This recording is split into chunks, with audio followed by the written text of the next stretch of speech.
Shalom, selamat pagi keluarga besar Happy Soul Family. Masih dalam judul Abba Love, kali ini bagian yang kelima. Firman Tuhan masih diambil dari Lukas 15 ayat 20. Kata anak itu kepadanya, "Bapa, aku telah berdosa terhadap sorga dan terhadap Bapa. Aku tidak layak lagi disebutkan anak Bapa." Saudara yang terkasih dalam Tuhan Yesus, di bagian keempat kita telah membahas bagaimana si anak bungsu menyatakan penyesalannya karena sudah berdosa terhadap bapaknya. Sekarang di bagian yang keempat ini kita akan membahas mengapa dia mengatakan berdosa terhadap sorga. Sorga, sebagaimana yang kita ketahui adalah tempat Allah bertahta. Dan suatu saat nanti kita pun sebagai pengikut Kristus akan menuju ke sana. Jadi surga menunjuk kepada Allah sendiri yang berdaulat di tahtanya. Jadi ketika si anak bungsu ini mengakui kalau dia sudah berdosa terhadap sorga, itu berarti dia menyadari tindakannya yang telah melanggar perintah Allah dan mungkin juga aturan atau norma agama. Hal ini diperjelas di ayat 30, tetapi baru saja datang anak bapa yang telah memboroskan harta kekayaan bapa bersama-sama dengan pelacur-pelacur, maka bapa menyembelih anak lembu tambun itu untuk dia. Apa yang dikatakan si anak sulung itu mungkin saja benar, mengingat Alkitab tidak menceritakan secara detail bagaimana cara si anak bungsu itu menghabiskan uang dari harta warisan orang tuanya. Alkitab mengatakan di ayat 13, anak bungsu itu menjual seluruh bagiannya lalu pergi ke negeri yang jauh. Di sana ia memboroskan harta miliknya dengan hidup berfoya-foya. Bisa kita bayangkan bagaimana bebasnya si anak bungsu itu hidup jauh dari bapaknya. Berarti tidak ada yang melihat, menegur atau menasehati kalau dia berbuat salah. Si anak bungsu yang masih muda memiliki jiwa muda yang bebas.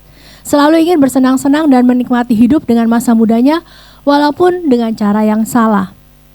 Apa yang dialami si anak bungsu ini banyak juga dialami oleh orang Kristen. Tanpa sadar mereka melakukan dosa yang mendukakan hati Tuhan. Jangan salah saudara, dosa yang saya maksudkan di sini bukan seperti mencuri, membunuh atau apapun yang sudah kita ketahui dengan pasti ya kalau itu adalah dosa.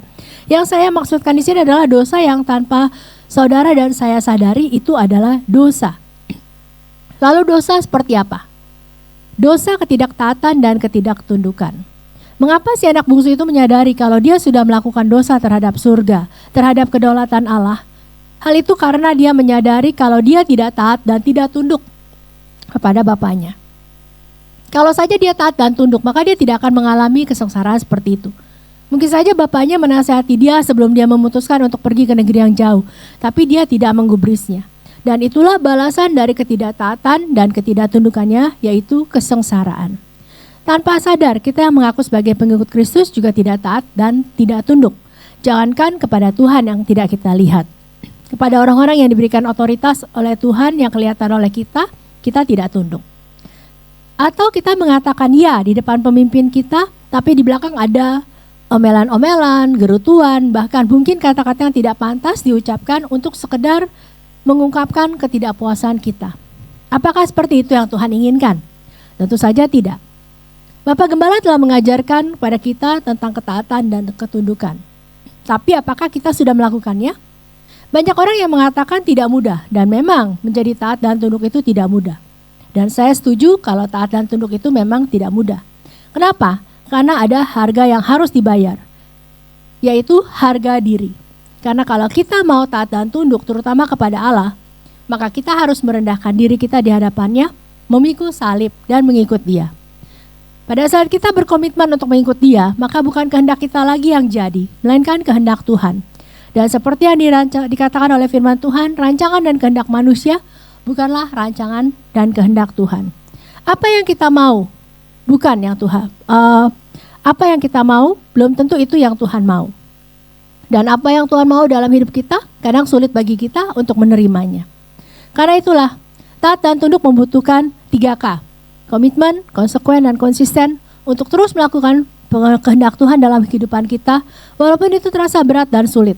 Tapi kita akan dimampukan oleh Tuhan. Kita akan diberi kekuatan. Dan saat kita berada dalam situasi yang tersulit sekalipun, yang menurut pikiran manusia sudah tidak ada jalan keluar, maka Allah sanggup melakukan perkara yang besar. Karena kita mau taat dan tunduk. Masih ingat bagaimana bangsa Israel dikejar oleh Firaun dan pasukan kereta kudanya? Di depan ada laut Teberau. Di belakang ada pasukan Firaun. Secara pikiran manusia, mereka pasti akan mati. Karena tidak ada jalan keluar. Tapi Allah membuka jalan dari atas, dari surga, sehingga mereka bisa selamat. Karena itu, jangan pernah meremehkan kuasa Tuhan.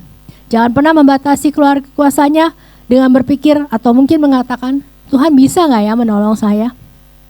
Karena itu saudara yang terkasih dalam Tuhan Yesus, mari kita seperti si anak bungsu ini yang mengakui kesalahan kepada sorga. Dia menyadari kalau selama ini dia hidup di negeri yang lain, dia sudah berani melawan otoritas sorga sehingga dia hidup sengsara. Apakah sekarang ini keadaan saudara sama dengan si bungsu? Mari kita berdoa. Kami datang kepadamu Tuhan dengan segala kerendahan hati. Kami mengakui segala dosa kesalahan kami di hadapan-Mu. Tuhan, kami mengucap syukur karena Engkau sudah melayakan kami. Engkau sudah membawa kami sehingga kami boleh menjadi anak-anak-Mu. Saat ini Tuhan, kami mau belajar untuk mengakui segala dosa kesalahan kami. Karena Engkau Allah yang Maha Tahu. Engkau mengetahui segala sesuatu, tidak ada yang tersembunyi di hadapan-Mu. Dan apabila kami sudah mengakui kesalahan dosa kami, maka Engkau adalah setia. Dan karena itu Tuhan, kami mau belajar untuk lebih lagi hidup, untuk menyenangkan hati-Mu Tuhan. Sebagai tanda ucapan syukur kami buat kebaikan-Mu yang terlalu besar, yang terlalu banyak, yang tidak bisa kami sebutkan satu persatu. Karena kebaikan Tuhan yang begitu luar biasa dalam kehidupan kami. Terima kasih Tuhan, kami serahkan kehidupan kami hari ini ke dalam tangan-Mu. Di dalam nama Tuhan Yesus kami berdoa dan mengucap syukur. Amin. Mazmur 103 ayat 13 mengatakan, seperti Bapa sayang kepada anak-anaknya, demikian Tuhan sayang kepada orang-orang yang takut akan Dia. Masihkah saudara ragu akan kasih Bapa atau Abba Love yang luar biasa?